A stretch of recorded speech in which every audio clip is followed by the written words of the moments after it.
In the spring of 1982, a pen touched paper, and Canada was reborn.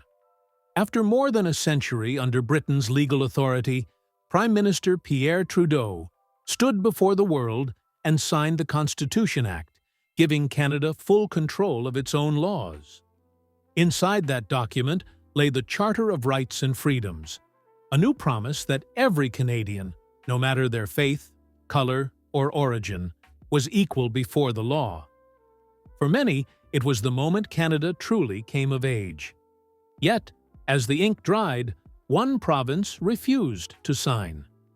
Quebec felt betrayed, left out of a deal it hadn't agreed to. What was meant to unite the country instead deepened an invisible fracture, one that would haunt Canada for decades to come. Still, the Charter reshaped the nation. It empowered citizens to challenge injustice, protect free expression, and defend human dignity. It gave minorities a voice, and gave Canada a new identity, not defined by empire or conquest, but by shared values of fairness and equality. The 1980s brought change and challenge. Under Prime Minister Brian Mulroney, Canada sought prosperity through globalization. Mulroney's government negotiated a landmark free trade deal with the United States, promising new jobs and open markets. The deal was hailed as a turning point, a gateway to North American prosperity. And for a time, it worked. Exports soared, industries grew, and Canada's economy became deeply intertwined with its southern neighbors. But not everyone celebrated. Factories closed as companies chased cheaper labor abroad. Critics warned that Canada was surrendering economic control to the U.S., trading sovereignty for convenience. By the end of the decade, Canadians had learned an uncomfortable truth. Independence on paper did not guarantee independence in practice. In 1990, Canada faced a crisis that would expose the scars beneath its surface. In the small Quebec town of Oka, the Mohawk Nation stood their ground against a golf course expansion planned on their ancestral burial land. What began as a land dispute escalated into an armed standoff between Indigenous land defenders and government forces. For 78 tense days, the country watched as barbed wire and rifles divided neighbors. When the standoff ended, one officer was dead, and Canada's conscience was shaken. The Oka crisis forced Canadians to confront a truth long ignored, that the land they called home was built on broken promises. From that moment, Indigenous land rights and self-determination could no longer be pushed aside. The echoes of Oka would ripple through every conversation about justice and reconciliation that followed. Just 5 years later, another crisis of identity nearly tore the nation apart. In 1995, Quebec held its second referendum on independence. The question was simple: should Quebec separate from Canada? The result? Anything but. 50.6% voted no. 49.4% voted yes. The margin, less than 55,000 votes. It was the closest Canada had ever come to breaking apart. For many Quebecers, the result felt like heartbreak, proof that their identity was misunderstood by the rest of the country. For others, it was relief mixed with fear, a narrow escape from national collapse.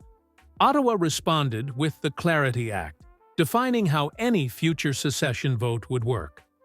But unity remained fragile. The 1990s became an age of soul-searching, a time when Canada questioned not just who it was, but whether it could stay together at all.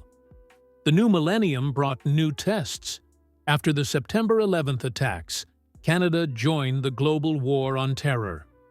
Borders tightened, surveillance increased, and immigration policies grew cautious.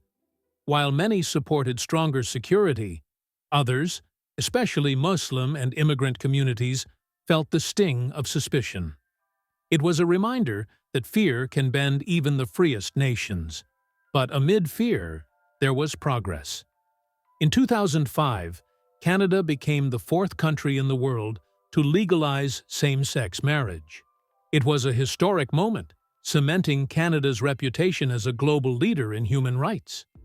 While religious groups protested and conservative voices warned of moral decline, most Canadians embraced it as a proud step forward, a reflection of a country learning to live by the freedoms it promised in 1982.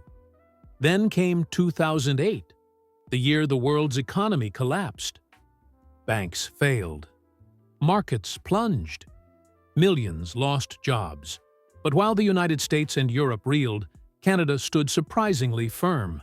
Its secret? A conservative banking system, regulated, cautious, and stable. Canada's banks weathered the storm, becoming a model for the world.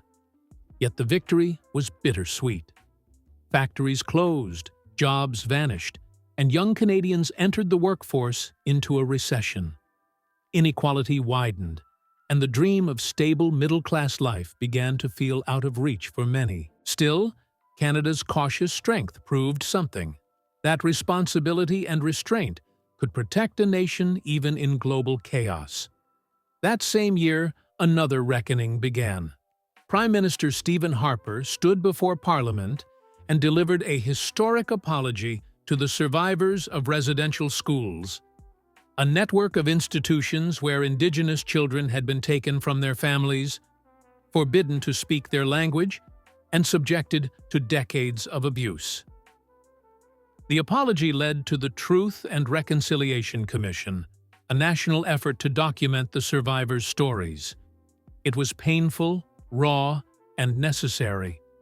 For the first time, millions of Canadians were forced to face the truth about what their country had done in the name of civilization. The TRC didn't just reveal history, it changed the present. It reminded Canadians that reconciliation was not a moment, but a lifelong responsibility. In 2015, a new leader emerged promising optimism. Justin Trudeau spoke of inclusion, equality, and climate action. He formed Canada's first gender-balanced cabinet, welcomed Syrian refugees, and projected Canada to the world as a beacon of diversity. His government legalized cannabis in 2018, transforming an underground trade into a regulated billion-dollar industry. It was another milestone in Canada's evolution: pragmatic, progressive, and bold. But beneath the optimism, cracks remained. Critics accused Trudeau of style over substance, of talking reconciliation while approving oil pipelines, and of pledging climate leadership while emissions stayed high. In 2017, Canada celebrated its 150th birthday. But not everyone joined the party. Many Indigenous communities boycotted the celebrations, reminding Canadians that Confederation had been a beginning for some, and an ending for others. Pride and pain walked hand in hand. Then, in 2020, the world stopped.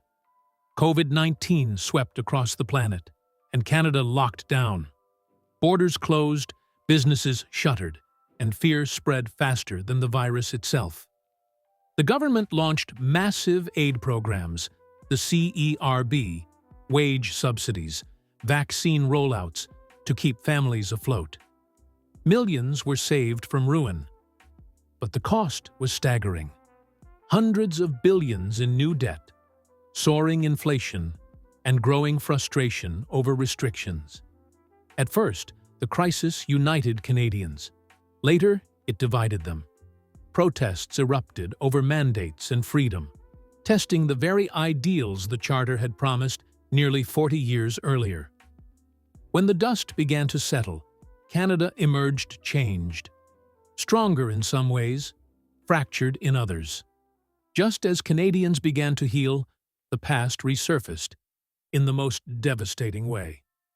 In 2021, ground-penetrating radar uncovered hundreds of unmarked graves at former residential school sites. The images shocked the nation. Tiny shoes, children's names lost to history. The discovery tore open wounds that had never truly closed. Flags flew at half-mast for months. Canadians grieved together, but also questioned how a country that prides itself on peace could have allowed such horror. Reconciliation, it turned out, was not history. It was the present. Today, Canada faces a new kind of challenge, one not of borders or identity, but of balance. The country's population has exploded, fueled by record immigration, over 1 million newcomers in 2024 alone. Immigrants have kept the economy alive, filled labor shortages, and brought vibrancy to Canadian cities. But with growth came pressure. Housing costs have soared to historic highs. In Vancouver and Toronto, the dream of owning a home feels like a fantasy. Rent has doubled, wages have stagnated, and many young Canadians now believe they'll never afford the life their parents had. At the same time, climate disasters, wildfires, and heat waves have tested the nation's resilience. The Canada that once prided itself on vast resources now wrestles with how to protect them. The result is a paradox: a wealthy, progressive nation still struggling with inequality, a compassionate country stretched thin, a land of opportunity where opportunity itself feels harder to find. Through it all, one truth has remained constant. Canada's strength has never come from perfection, but from persistence. From patriation to reconciliation, from recession to recovery, from division to diversity. Canada's story is one of constant negotiation between the provinces and the people, between the past and the promise of tomorrow. The journey that began in 1982 is far from over, because Canada is still becoming the country it was meant to be, one built not just on land, but on understanding.